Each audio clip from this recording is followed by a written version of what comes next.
Did you know that the medicine you take every day to take care of yourself might be silently harming your heart? This is a reality I've seen repeat in my practice for over 15 years, and most people never receive this warning. But today, I'm going to show you which common medications pose the greatest risk for those over 60, and what you can do now to protect yourself. I am Dr. Kevin DeVries, the hidden enemy in your own home. There's something I need to tell you that most doctors never stop to explain. I'm not talking about a rare disease or a scary diagnosis. I'm talking about something that is probably stored in your bathroom cabinet right now. Common medications, sold over the counter at any pharmacy, may be silently harming the hearts of people over 60. Over 15 years of clinical practice, I have seen this pattern repeat itself in patients who arrive believing they were taking good care of themselves. Think about the profile of a 68-year-old woman who takes a painkiller every day for back pain. She doesn't imagine she's doing anything wrong. But the kidney retains more sodium, blood volume increases, and the heart begins to compensate for this extra load in a way that over time leaves its mark. The problem is that the body doesn't give an immediate warning. The person continues their routine, takes the pill in the morning with a glass of water, and carries on. The risk grows in silence, without pain, without any visible sign. Here comes a detail that almost no one notices. After age 60, the body metabolizes these drugs in a completely different way. The liver works more slowly, the kidneys filter less efficiently. The same safe dose for a young adult can accumulate to a dangerous level in an older body. The danger isn't just in operating rooms. It's in everyday life, in choices that seem completely harmless. The aged heart does not forgive mistakes. After the age of 60, the heart no longer responds in the same way. The muscle becomes stiffer, like a rubber band that has lost its flexibility after decades of use. The blood vessels, which should be elastic and responsive, begin to lose this ability. It is a natural process, but one that completely changes how the body reacts to pressure, effort, and especially to medications. I see this in my practice with a frequency that still worries me. People who arrive with prescriptions from when they were 45 and continue taking the same doses, the same combinations, without anyone having reviewed it with today's eyes. Stay with me, because here comes a detail that almost no one notices. What was a safe dose 30 years ago can be an excessive burden for the heart of today. Think of the heart as a hydraulic pump. When new, it can handle pressure variations and occasional overloads. But an old pump with worn parts and less efficient valves works at its limit. Any extra demand may not be absorbed in the same way. Certain medications do exactly that. They ask the heart for a performance it is no longer able to deliver safely. Over more than 15 years of following patients in this age group, I have learned that this risk is not theoretical. It is clinical, concrete, and proven by decades of medicine. The aged heart does not forgive errors in judgment. Anti-inflammatory, the pain villain that attacks the heart.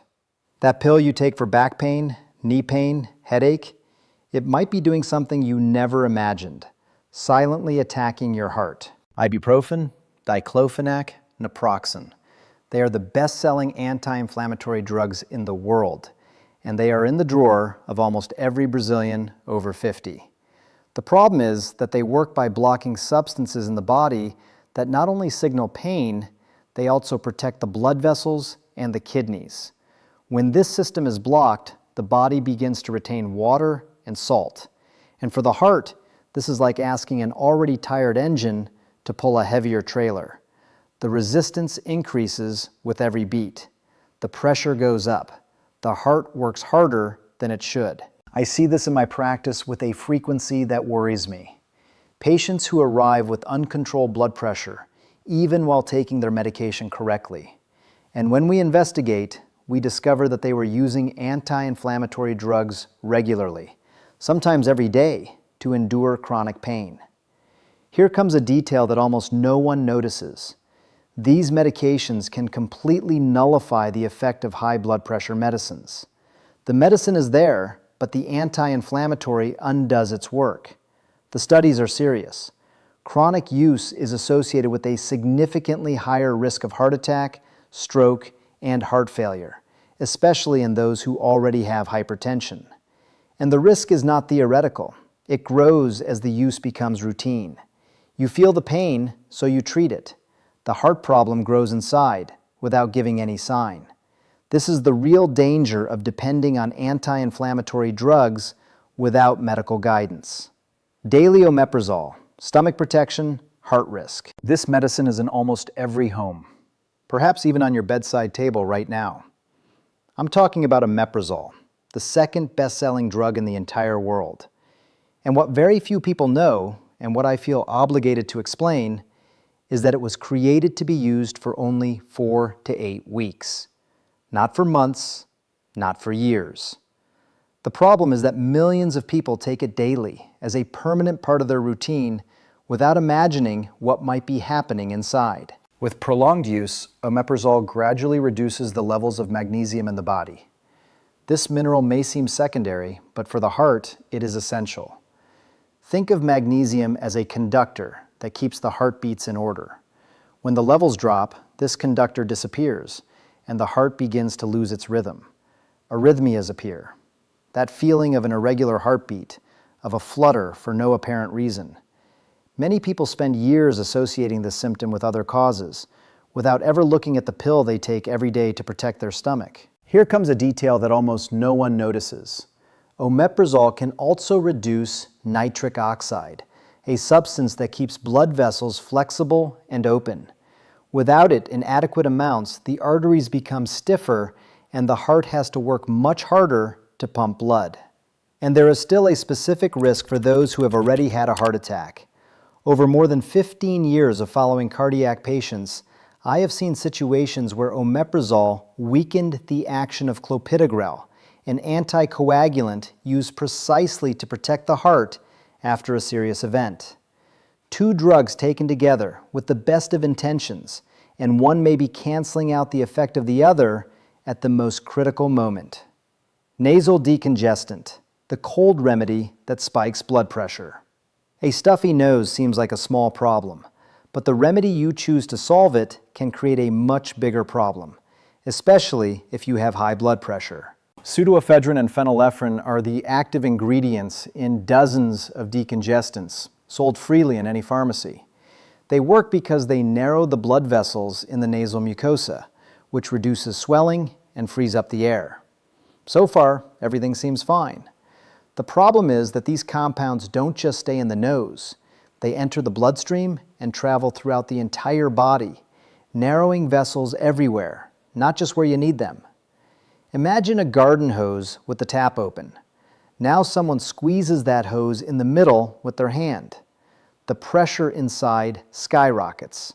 That's exactly what happens to your blood vessels. And the heart, which was already working at a certain pace, suddenly needs to exert extra force to push the blood through narrower spaces. I see this scenario frequently in my practice. An elderly hypertensive patient who took an over-the-counter decongestant without a second thought because it was just a cold. Hours later, sky-high blood pressure, an abnormally fast heart rate, confusion, malaise. What seemed like a detail turned into an emergency.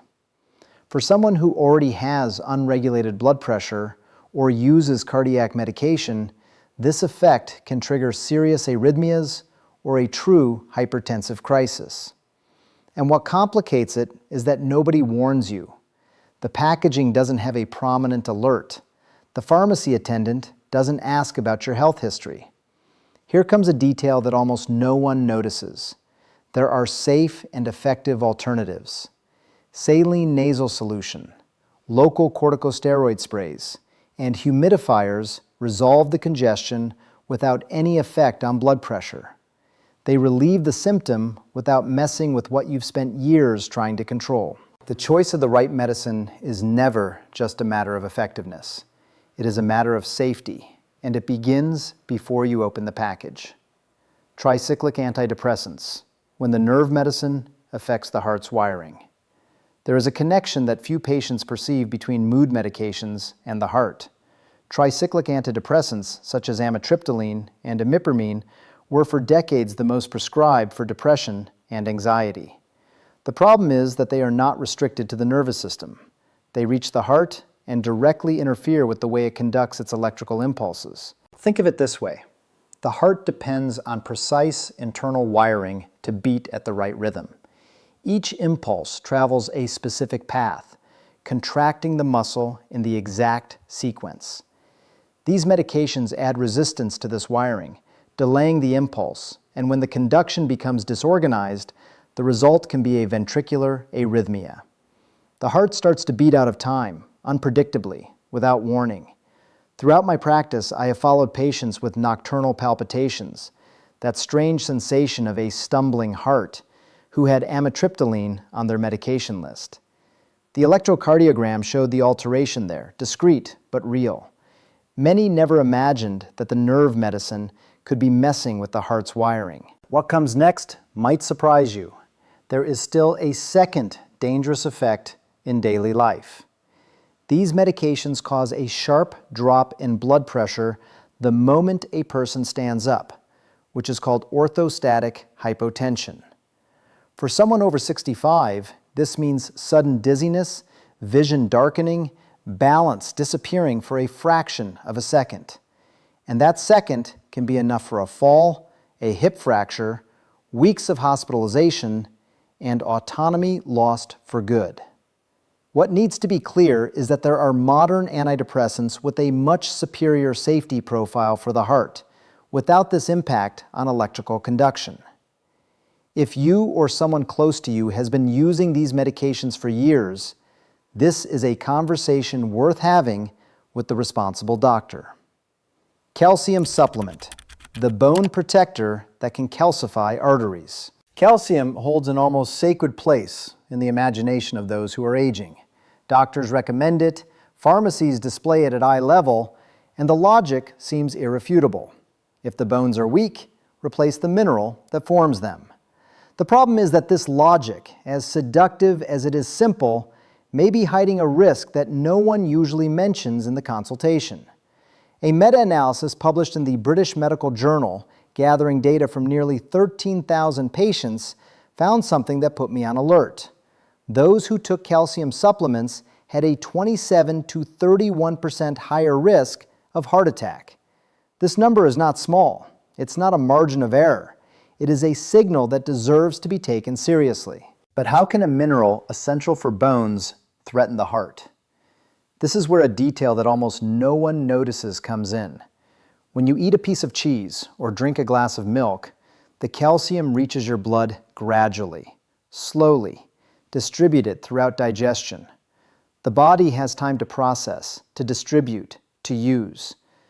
But the calcium pill acts differently. It dumps a concentrated amount all at once. The body simply cannot absorb all of it at the same time, and the excess that remains in the blood, with no certain destination, can end up being deposited on the walls of the arteries. I see this in my practice with a disturbing frequency. The person took the supplement in good faith, following an old recommendation, and years later, a calcification appears in the coronary arteries on a routine exam. No one connects the dots. No one asks about the calcium they took for so long. Calcified arteries lose their flexibility. They become rigid, like rusted pipes, and the heart has to work much harder to pump blood through them. This raises blood pressure, increases the risk of blockage, and puts cardiovascular health at real risk. This doesn't mean abandoning calcium. It means rethinking how to obtain it. The solution: becoming an informed and active patient. There is an attitude that over more than 15 years of practice, I have learned to recognize in patients who age with more health and autonomy. They ask questions. They don't wait for the doctor to offer information. They arrive with notes, with a list in hand. This posture changes everything. The first step is simple, but it transforms the consultation. Write down everything you take. Prescription drugs, supplements someone recommended, vitamins you bought on your own, daily teas, everything. because every substance has an action in the body, and a heart with decades of work deserves attention to every detail that enters it. When you take this list to the doctor and ask directly, "Is there any risk to my heart from what I'm taking?" you transform the consultation into a real dialogue. And here comes a point that I need to reinforce clearly. Never stop a medication on your own. I see this happen frequently, almost always with good intentions.